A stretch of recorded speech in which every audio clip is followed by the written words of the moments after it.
नमस्कार, मैं राहुल नागपाल और आप देख रहे हैं हमारा यूट्यूब चैनल बोल 85। मेरे साथ जो लड़का खड़ा है, इसका नाम अजय है और ये इसके गाजियाबाद में रहता है। अब आप कहेंगे कि मैं इसका तारुफ आपसे क्यों करा रहा हूं, तो मैं वो इसलिए करा रहा हूं कि इसने एक ऐसा काम किया है कि ये भारत का एक तरीके से ये काम करने वाला प्रथम नागरिक जो है वो बन गया है। ये मैं इन्हीं से पूछूंगा कि इन्होंने ऐसा क्या किया है जिससे कि मुझे इनका इंटरव्यू करने की आज ज़रूरत पड़ी है। अजय, बताइए क्या उपलब्धि है आपकी? जी, मैं नासा द्वारा आयोजित डीप स्पेस फूड चैलेंज का प्रथम और दूसरे फेज का विजेता हूं और भारत से इकलौता मैं विजेता हुआ हूं। मतलब क्या है ये, क्या जो आपने कहा नासा के आप विजेता हैं, क्या क्या किया था, कि नासा ने क्या अपील की थी लोगों से?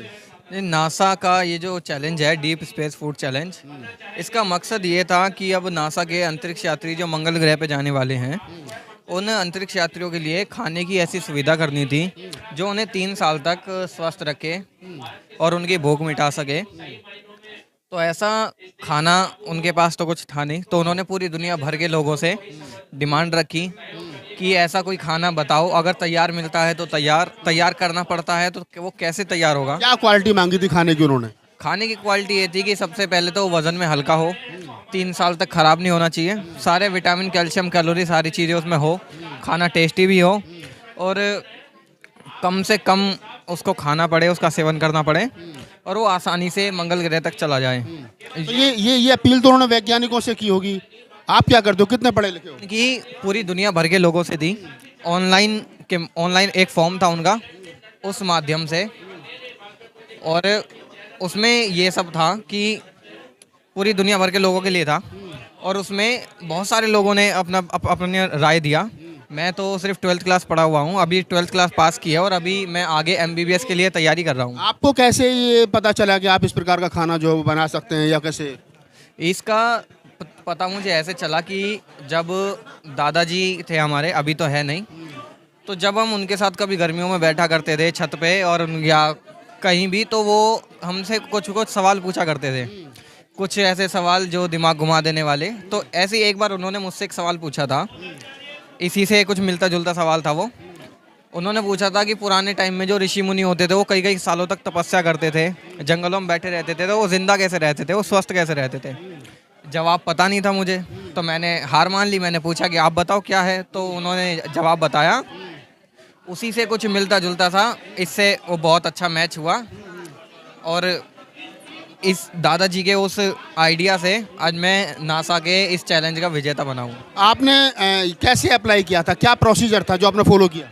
उनका एक ऑफिशियल वेबसाइट थी नासा की, उस पर एक फॉर्म था, उस फॉर्म में सारी चीज़ें भरनी थी, जैसे हमारा नाम, हमारे जगह, हम कहाँ से हैं, हमारा ईमेल एड्रेस और जो हमारा फूड प्रोडक्ट है उसके बारे में एक छोटा पैराग्राफ। क्या किया फिर आपने? पैराग्राफ लिखा पूरा? पैराग्राफ में मैंने ऐसा किया, एक सबसे पहले तो उस पौधे का जो साइंटिफिक नाम होता है जो पूरी दुनिया भर में सेम होता है, मैंने सबसे पहले उसको ढूंढा। उसके बाद मैंने अपना पूरा पैराग्राफ बना दिया कि ये इतना सेवन करने से इसका वो भूख वगैरह सब मिट जाएगी, और उसका एक फॉर्मेट पूरा तैयार करके मैंने वो पूरा फॉर्म फिल करके मैंने उनको भेज दिया। उसके बाद क्या हुआ?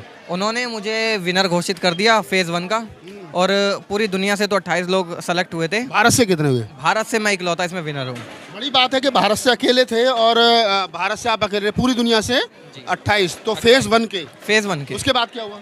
फेज़ 2 के दुनिया भर से कुल 5 लोग विनर हुए थे, 5 में से एक मैं ही था। भारत से मैं फिर अकेला था। अच्छा, मतलब अभी आगे के क्या अभी फेज़ 3 इसमें चल रहा है जिसमें मैं हूँ। तो फेज़ 3 में पूरी दुनिया भर में से कोई एक विनर होगा जिसका फॉर्मूला लेके वो मंगल ग्रह पे जाने वाले हैं। मतलब जो 5 लोग उन्होंने चुने हैं जिनका बेस्ट खाना है, जो उनके काम आ सकता है, उनमें से एक आप हैं? जी हाँ। और वो भारत के आप अकेले हैं? जी, भारत से। किस जाति से आते हैं आप? जी, मैं SC से होता हूँ। SC में कौन है? जाटव बोले तो चमार। तो अभी कैसा लग रहा है आपको, मतलब जो विश्व की सबसे बड़ी वैज्ञानिक जो है कि मैं कहूँगा संगठन है नासा, उसने आपको चुना है और आपको टॉप 5 भारत के अकेले, दुनिया के 5 में एक तरीके से मैं बुद्धिमानों में आपकी गिनती हुई है, कैसा लग रहा है? जी, अच्छा लग रहा है, लेकिन वही कहने वाली बात है, थोड़ा बुरा भी लगता है, क्योंकि जो उपलब्धि हमारी है वो तो ठीक है, क्योंकि हमने जो काम किया है वो गर्व का है, और मैं इसमें विनर नहीं हूँ, पूरा गाजियाबाद पूरा भारत इसमें विजेता है। उनकी जो विनर लिस्ट है उसमें मेरा नाम भी नहीं है, उसमें नाम पहले गाजियाबाद का है, उसके बाद भारत का है। तो ये मेरी उपलब्धि नहीं है, ये पूरे भारत की उपलब्धि। कोई नेता मिलने आया आपसे? नहीं मिल क्षेत्रीय विधायक, सांसद, बीजेपी के प्रधानमंत्री जी ने बधाई दी आपको? नहीं नहीं नहीं नहीं नहीं, बस एक बार आशा शर्मा मैम ने, जो मेयर थी पहले, उन्होंने अपने घर बुलाया था, नाश्ता पानी किया था, अच्छे से बातचीत की थी उन्होंने कुछ आश्वासन दिया था, लेकिन वो रह गया उनका अधूरा ही। जी। अभी आपको अगर जो नंबर जो 5 में से एक चुना जाना है, अगर आपका उसमें सिलेक्शन हो जाएगा तो फिर भारत के आप पहले व्यक्ति होंगे इस प्रकार के? जी हाँ, अगर उसमें सिलेक्शन हो जाता है तो मैं भारत का पहला और एकमात्र व्यक्ति। इससे पहले कोई चुना नहीं गया? नहीं, आज से पहले ऐसा कुछ नहीं हुआ। तो पहले और मतलब आज से पहले कोई नहीं चुनाया गया और भारत में भी आप अकेले कोई आपको चुना गया? हाँ, भारत से मैं अकेला ही हूँ। क्या अपील करना चाहोगे देश? मैं यही अपील करना चाहता हूँ, अगर कोई भी है, सिर्फ मैं नहीं, कोई किसी भी जाति से आता है या किसी भी कैटेगरी का वो हो, अगर वो कुछ एक्स्ट्रा ऑर्डिनरी काम करता है तो उसको मोटिवेट करना चाहिए। भले ही अगर आप मदद कर पाओ ना कर पाओ, वो उनकी पर्सनल प्रॉब्लम है, लेकिन मोटिवेट हमेशा करते रहना चाहिए। बाबा साहब से प्रेरित हुए थोड़े बहुत? बहुत ज़्यादा। उनका जो जीवन शैली थी, जैसे वो जीते थे, पूरी जीवन भर उनके सिर पे मुसीबतों का पहाड़ रहा, लेकिन उसके बावजूद वो पूरी दुनिया भर के सबसे ज़्यादा शिक्षित व्यक्ति बने, सिंबल ऑफ नॉलेज के नाम से जाने जाते हैं। विदेशों में यूनिवर्सिटी में उनकी मूर्तियाँ लगती हैं। तो बाबा साहब से बहुत ज़्यादा इंस्पायर हैं, और संविधान को पढ़ना, समझना, ये सब हमारे फैमिली में रेगुलरली चलता है। अम्बेडकरवादी परिवार? जी हाँ। तो आप अजय हैं? पूरा नाम क्या लिखते हैं? ये सिर्फ अजय लिखते हैं। हाँ, सिर्फ अजय लिखते हैं। आप अजय हैं और गाजियाबाद के की कॉलोनी में रहते हैं। गाजियाबाद बोले तो उत्तर प्रदेश, और उत्तर प्रदेश का गाजियाबाद वो शहर है जो दलितों का गढ़ भी कहा जाता है। अजय उसी से आते हैं, अम्बेडकरवादी बुद्धिस्ट हैं, जाति से चमार हैं। बड़ी बात यह है कि उन्होंने जो कारनामा कर दिखाया है वो दुनिया भर के 5 बड़े बुद्धिजीवी लोगों में उनका नाम नासा में शामिल हुआ है, और एक एक को चुनना है।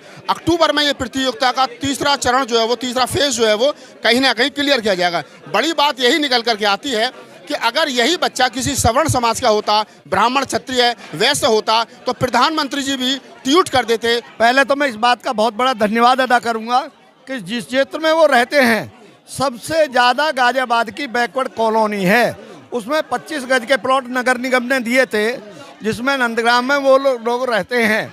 और जो उनकी परिवार और उसके व्यक्तित्व को देखा जाए तो विद्या का धनी है, उसके शरीर में उसका एक एक शब्द जो आया है वो बड़ा ही बहुमूल्य आया है। और हम तो अपने समाज के सब लोगों से ये निवेदन करेंगे कि अगर अगला जब भी उनका तृतीय सत्र आए, हम सबको शॉर्ट नोटिस पर बुलाएं, और ये जो मंच जितना भी है, हमने मंच से भी कहा है, ये सब तैयार रहेगा। आर्थिक रूप से, राजनीतिक रूप से, जिस रूप से भी मदद चाहिएगी, हम अजय के साथ रहेंगे। अजय के साथ है। मैं अजय के मम्मी पापा से भी मिलवाता हूँ आपको, वो लोग भी यहाँ पर हैं। आप जो है वो अजय के पापा हैं, तो बताइए थोड़ा सा बताइए हमारे दर्शकों को, कैसे आपके बेटे का जो सिलेक्शन हुआ, क्या कहना चाहोगे? बेटे का सिलेक्शन भारत की बहुत बड़ी उपलब्धि है, और इस उपलब्धि को हमारे प्रशासनिक लोग, शासन के लोग भी अभी जानने को तैयार नहीं है।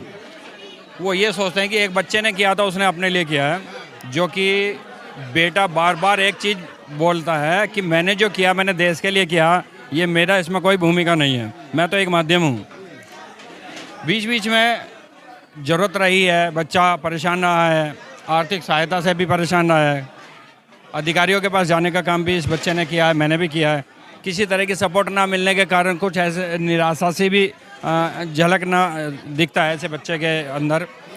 बाकी कोई नहीं, आप लोगों की जब अब टीम हमारे साथ है तो हमें घबराने की और सोचने की कोई बात नहीं है अब।